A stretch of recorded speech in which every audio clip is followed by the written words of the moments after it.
Dans cette édition du journal, retour sur le cœur à cœur avec le frère Théodore Ndossé, leader de la CMCI, au cours de la récente nuit de prière de la Vision qui s'est tenue à la base de l'œuvre à Koumé le mercredi 2 avril 2025. Thème: l'amour bénévole et l'amour complaisant de Dieu. Aussi actuellement en cours à Ndoumbi, site des UMPJ et ECSD, le cours réservé aux ministres de prière et dirigeants de maisons de prière sous le thème la croissance dans la prière. Orateur principal, le pasteur Théodore Ndossé. En Espagne a eu lieu la 8e session de l'école de la connaissance et du service de Dieu le 5 avril dernier avec pour orateur le pasteur Philippe Donald du Royaume-Uni. Une cinquantaine de participants richement exhortés, encouragés et enseignés, comme vous le verrez tout de suite dans cette édition. Le frère Théodore, leader de la CMCI, poursuit son cœur à cœur à l'occasion de la nuit de prière de la Vision du mercredi 2 avril 2025. Dès l'entame de son message, l'orateur déplore le fait que plusieurs enfants de Dieu ne font rien pour plaire à Dieu de sorte qu'il se souvienne d'eux. Peu à peu, ils prennent Dieu pour acquis, pensant que Dieu doit se souvenir de nous parce qu'il nous aime. Il doit se souvenir de nous parce qu'il est bon et miséricordieux. Cela est vrai dans une certaine mesure, souligne-t-il, mais il y a deux catégories d'amour de Dieu pour nous. Il y a l'amour bénévole de Dieu envers nous parce que nous sommes l'ouvrage de ses mains. C'est dans le cadre de cet amour qu'il pourvoit aux besoins de tous, même ceux de ses ennemis. Ainsi, Dieu pourvoit aux besoins même des oiseaux qui crient à lui. Par ailleurs, il y a l'amour complaisant de Dieu envers ceux qui cherchent à lui plaire. Comme l'a dit le Seigneur Jésus, vous allez bientôt tous m'abandonner, sauf le Père qui m'a envoyé, parce que je fais ce qui lui plaît. Si peu de gens cherchent à trouver faveur, ils ne font rien pour qu'on se souvienne d'eux en bien, ni dans leur relation avec Dieu, ni dans leurs relations humaines. Or, le manquement dans les relations humaines reflète les lacunes dans la relation avec Dieu. Plusieurs bâtissent des relations sur la base de comparaison et de réclamation. Ils pensent que c'est toujours aux autres de prouver leur amour. Cependant, dans Néhémie 5:19 et Néhémie 13:14, Néhémie rappelle au Seigneur ce qu'il a fait dans la maison de Dieu et il l'implore disant « Souviens-toi de moi, ô Dieu, et pitié ». De même, en 2 Timothée 1, 3 et 4, dans la relation de Paul avec Timothée, il y a des choses pour lesquelles Paul se souvient de Timothée jour et nuit. Mais toi, qui se souvient de toi même dans ta vieillesse? Dans ce pur, à l'exemple de mes ancêtres, lorsque continuellement, nuit et jour, j'ai fait mention de toi dans mes prières, je me rappelle tes larmes, et j'éprouve un vif désir de te revoir afin d'être rempli de joie. Je vais te poser une question simple. Quand tu te sépares avec les gens, tu penses qu'on devait se rappeler, on devait penser, se rappeler de toi par rapport à quoi?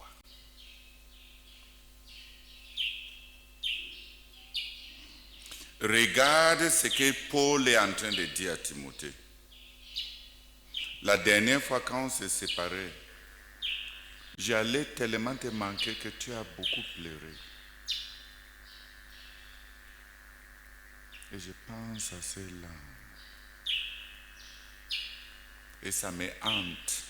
Nuit et jour, je me souviens de toi, je prie pour toi, nuit et jour. Frère, qu'est-ce que tu as fait dans tes relations humaines pour qu'on se souvienne même de toi? Prions que nous retournions à la sagesse dans notre service à Dieu et que nous commencions à faire des choses pour que Dieu se souvienne de nous en vertu de la manière dont nous traitons Dieu, son royaume, sa maison, ses enfants et nos dirigeants, conclut-il.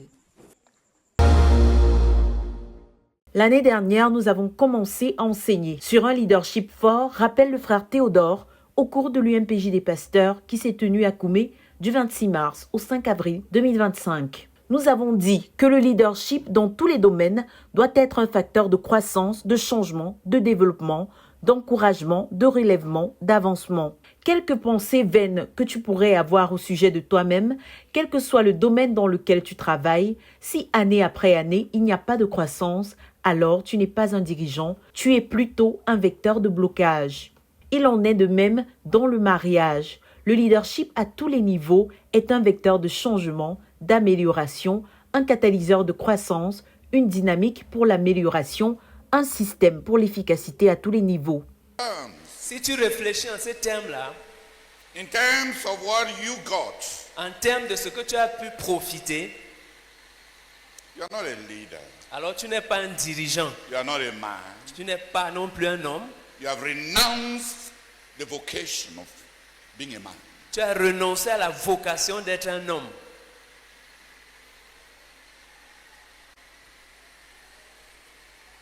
What are you? Qu'est-ce que tu es? You are a male prostitute. Tu es un prostitué mâle.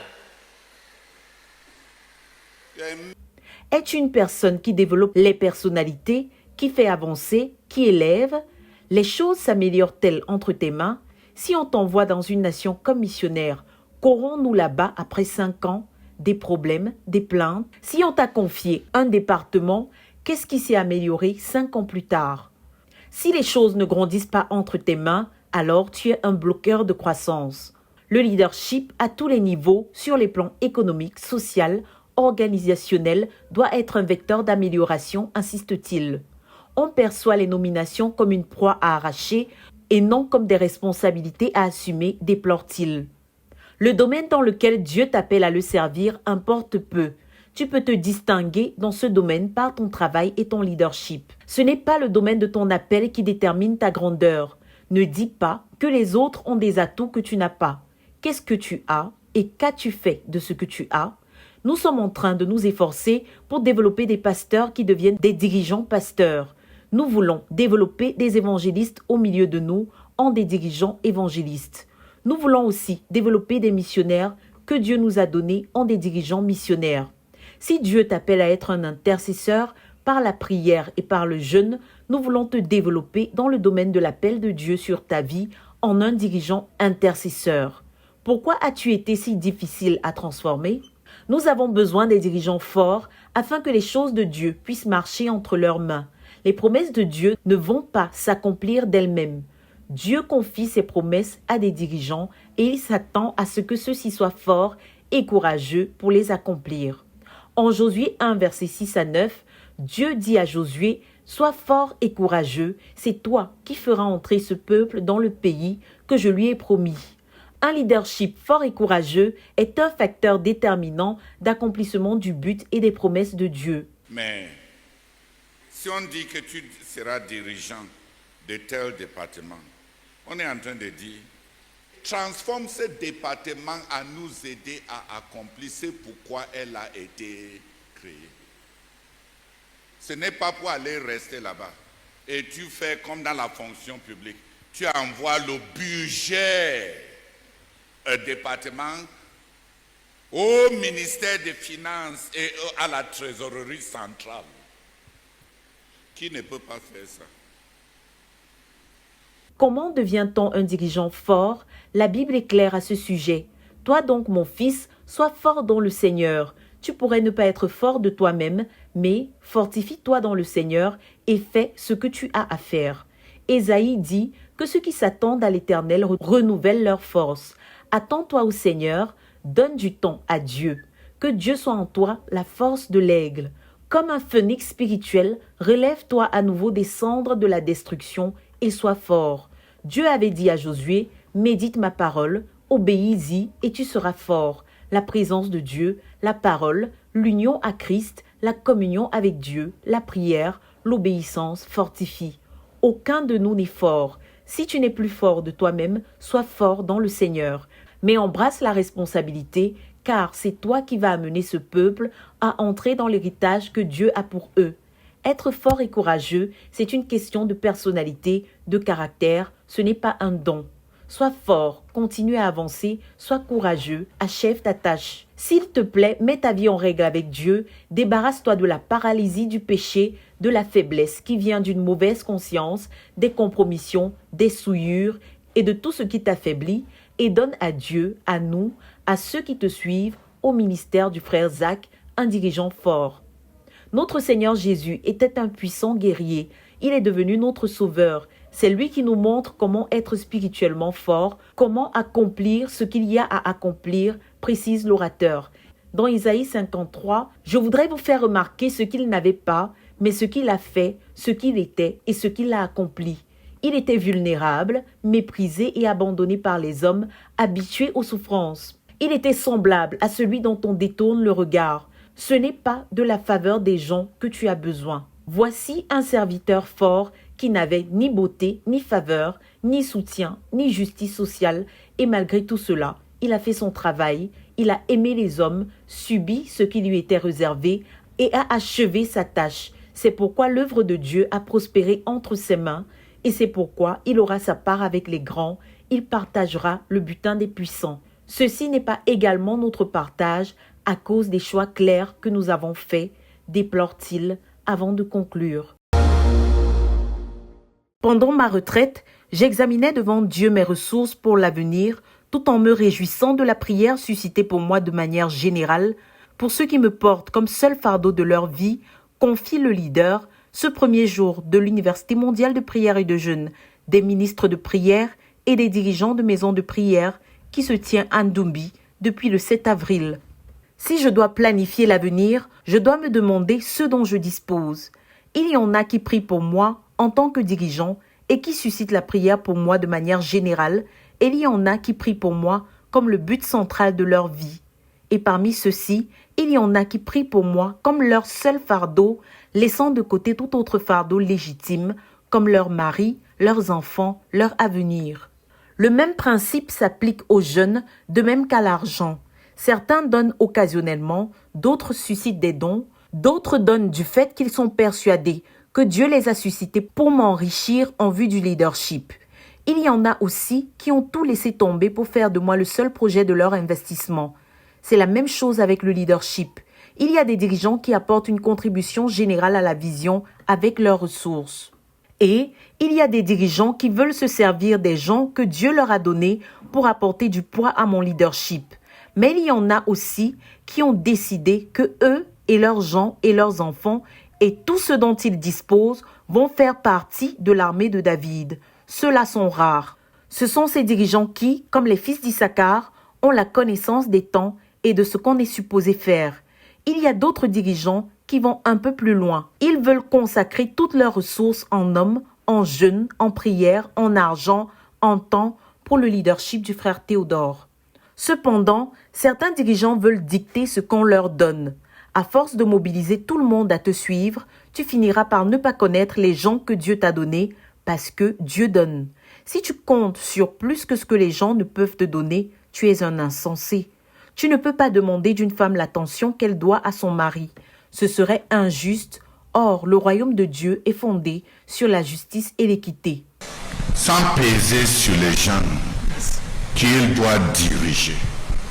Un dirigeant devait accepter ce dont chacun dispose avec joie et donner la joie à tous ceux qui ont apporté quelque chose au ministère, sans donner à chacun l'impression qu'il aurait pu apporter plus. Non. Car Dieu aime celui qui donne avec joie. Cependant, il y a des gens dont Dieu a travaillé le cœur. Ils ont cheminé avec Dieu à l'intérieur de leur cœur, ils ont assis leurs responsabilités humaines et ils ont le temps et l'attention pour prier pour un fardeau que Dieu leur donne à vie. Par le leadership, on peut apporter du poids et du soutien pour se tenir avec quelqu'un. Tout dépend de l'état du cœur de chacun.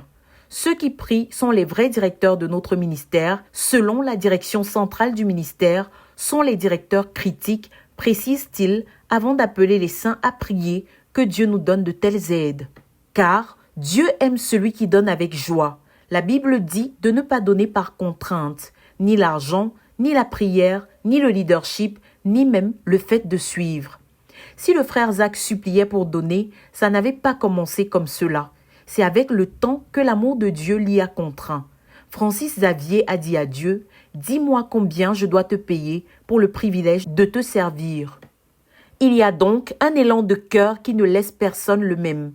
On doit laisser chacun expérimenter la parole de l'apôtre Paul qui dit « L'amour de Christ me presse ».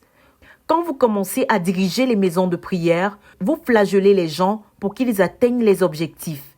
Si tu veux que ce soit vraiment de la prière, sache que Dieu aime celui qui donne avec joie. C'est Dieu qui récompense et on doit plaire à Dieu. Sinon, on peut pousser des gens qui vont finir par faire des réclamations auprès de Dieu parce qu'ils n'ont jamais vraiment servi Dieu.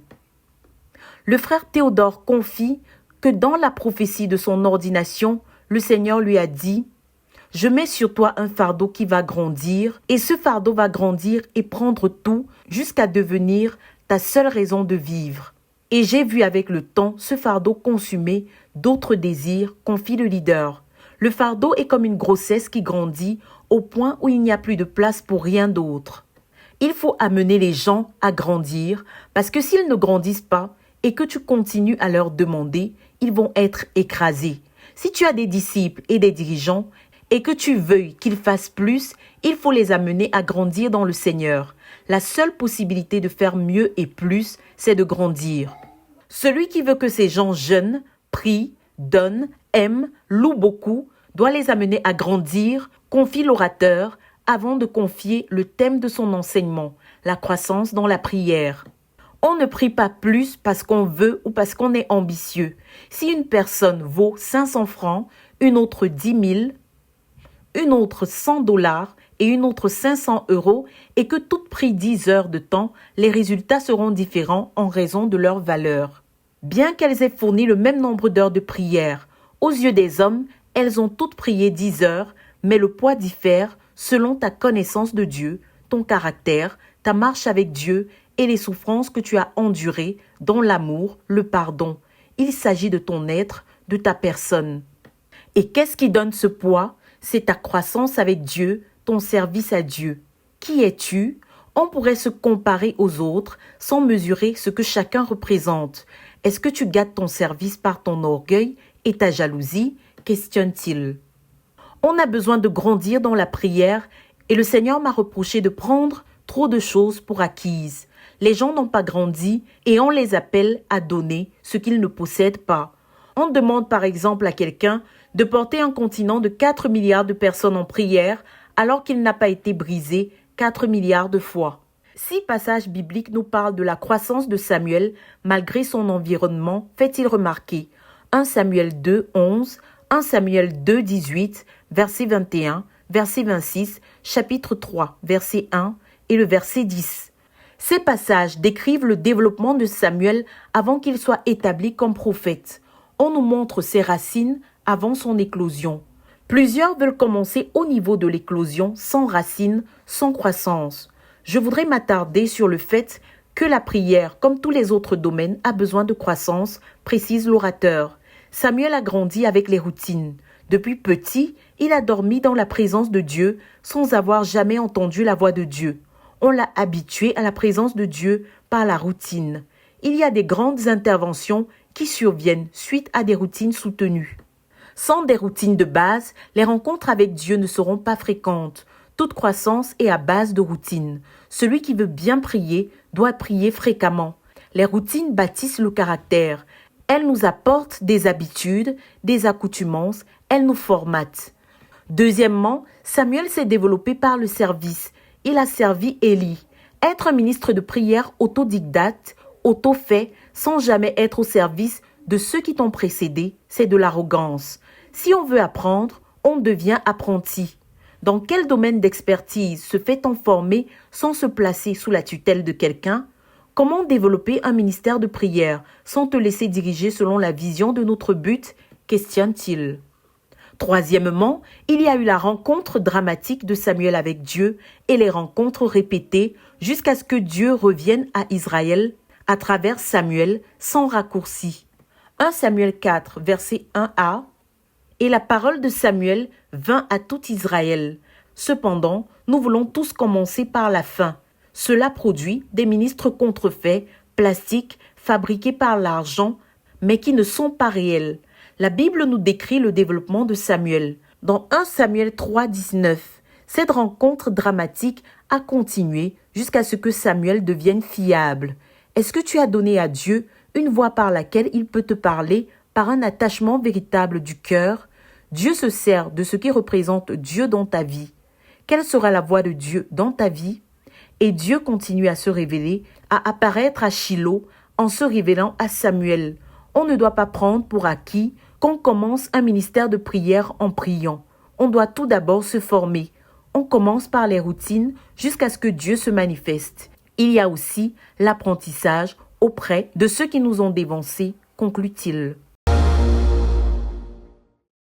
La 9e édition de l'Université mondiale de prière et de jeûne annexe du Sénégal s'est déroulée du lundi 31 mars au dimanche 6 avril 2025 à Dakar. Pendant 7 jours de 7h à 19h, 279 étudiants venus de 23 localités, soit 7 régions différentes, ont été intensément formés dans un climat de consécration, de recherche de Dieu et de mise à part. Le fardeau central de cette session était le réveil, poursuivi de manière constante à travers les cultes matinaux, les ateliers pratiques, les moments de prière, les partages et les enseignements.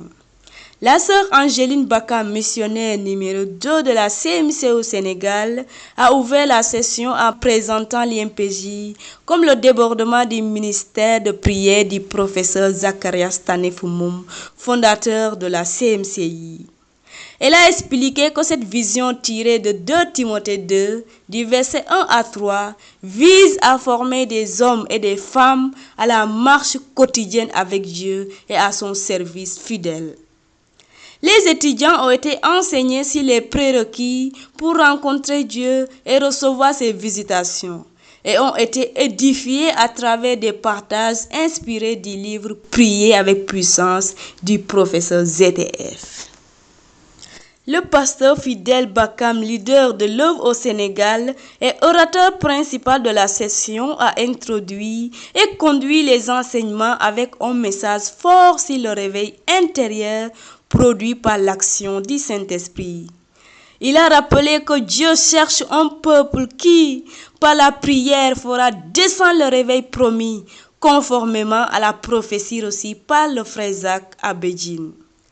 Le pasteur a également souligné que pour expérimenter un véritable réveil, chacun devait avoir une vie déposée sur l'autel, une vie livrée à Dieu sans réserve.